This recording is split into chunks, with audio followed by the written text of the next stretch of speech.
तरुण भारत नागपुर। 75वीं वर्षगांठ का वर्ष है और 75वीं वर्षगांठ ये लोगों के बीच चिरंतन रहनी चाहिए। इस दृष्टि से 75 इस आंकड़े को थीम के रूप में लेकर के 75 75 75 इस प्रकार की कुछ योजनाएं अंगीकृत की गई है। ये विशेष रूप से इसका मुख्य कारण यह है कि देश की आजादी के आंदोलन को लोगों के बीच में कैसे चिरंतन रखा जा सके। इसके पीछे की जो मूल भावना है वो यह है कि 1997 में मैं पहले बार नगर सेवक बना, तब आजादी की स्वर्ण जयंती थी और महानगर पालिका के कर्मचारियों की नियुक्ति के लिए इंटरव्यू शुरू थे। उस इंटरव्यू में एक लाइनमैन के इंटरव्यू लेने के लिए मैं समिति के एक सदस्य के रूप में उपस्थित था। सतरंजीपुरा सा एक लड़का लाइनमैन का इंटरव्यू देने के लिए आया। उसने अपने घर का पता सुनील होटल के पास बताया। तो मैंने उससे पूछा कि सतरंजीपुरा में सुनील होटल के पास किसका पुतला लगा हुआ है। तो उस लड़के ने मुझे उत्तर दिया कि कृष्णा खोपड़े का पुतला लगा हुआ है। बाजू के रूम में कृष्णा खोपड़े जी इंटरव्यू ले रहे थे।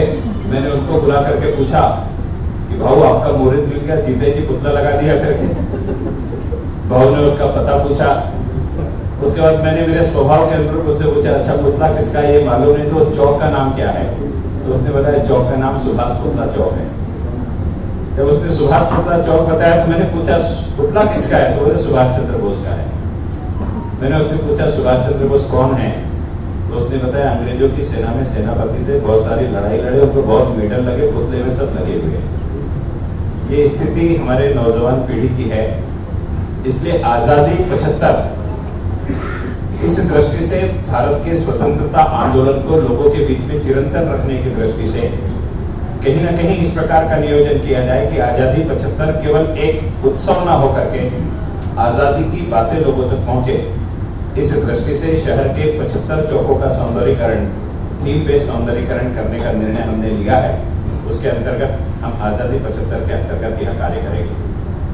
सभी स्वतंत्रता संग्राम सेनानी अभी जिस जगह निवास करते हैं उनके परिवार के सामने नागपुर महानगर पालिका के माध्यम से एक नेम प्लेट लगाई जाएगी जिसमें भारत की आजादी में इनका महत्तम योगदान है यह लिखा रहेगा। नीचे उस स्वतंत्रता संग्राम सेनानी का नाम होगा और नागपुर महानगर पालिका का नीचे हमारा जो प्रतीक चिन्ह है वह बना होगा। इस दृष्टि से प्रत्येक स्वतंत्रता संग्राम सेनानी को व्यक्तिगत तौर पर उनके घर के सामने नाम पट्टिका लगा करके सम्मानित करने का इसमें हमने निर्णय लिया है। मैं अगर आपको बताना चाहूँ तो मैं हंसापुरी में रहता हूं और हिंदुस्तानी लाल सेना नाम की एक सेना हमारे यहाँ बनी।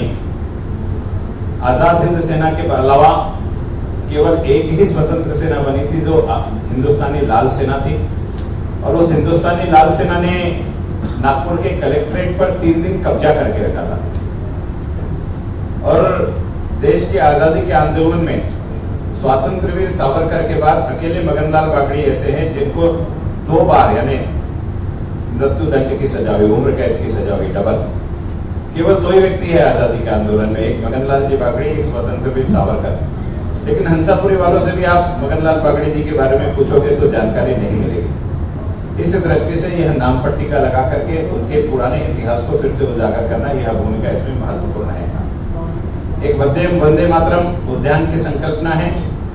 यह उद्यान की संकल्पना इसलिए है कि भारत की सेना में जिन सेनानियों को परमवीर चक्र मिले हैं उनको समर्पित एक स्मारक नागपुर में बनना चाहिए और अनायास एम्प्रेस मिल के सामने जो एमएसटीसी की जगह है उस जगह पर 1 लाख स्क्वायर फीट पर यह गार्डन का निर्माण करने का हमने संकल्प लिया है। उसके बाउंड्री वॉल का टेंडर कार्यादेश हो गया है, परसों उसका भूमि पूजन होगा और हॉर्टिकल्चर वर्क का टेंडर भी आने वाले 15 दिन में निकल जाएगा। हम उसको भी पूर्णत्व की ओर ले जाएंगे और इस स्वर्ण 75वीं वर्षगांठ में ही उसका भी उद्घाटन हम लोग करेंगे।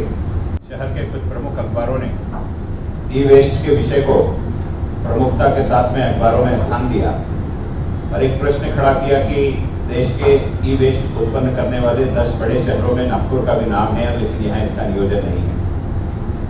केवल ई वेस्ट का नियोजन हो इतना ही नहीं, ई वेस्ट के नियोजन के साथ साथ उसमें से अर्थार्जन किस प्रकार से हो सकता है, इस प्रकार की एक योजना बना करके इस बजट में हमने उसको मंजूरी प्रदान की है। इस विषय को लेकर के टेंडर डॉक्यूमेंट्स तैयार किए जा रहे हैं। आने वाले माह में इस ई वेस्ट का टेंडर होगा और अपेक्षा ऐसी है कि पहले वर्ष में ही नागपुर महानगर पालिका को ई वेस्ट की विलेवाट करने से करीब करीब 5 करोड़ रुपए के आसपास आय होगी और आने वाले वर्षों में इसका नियोजन द्रुत गति से करने के कारण इसमें और ज्यादा बड़े प्रमाण में इनकम का सोर्स, एक एडिशनल इनकम सोर्स के रूप में उपलब्ध होगा, ऐसा हमें विश्वास है। काय घडतंय तुमच्या शहरात जाणून घ्या डिजिटल तरुण भारताच्या माध्यमातून। आमच्या यूट्यूब चॅनलला लगेच सबस्क्राईब करा, लाईक करा, हा व्हिडिओ शेअरही करा। धन्यवाद।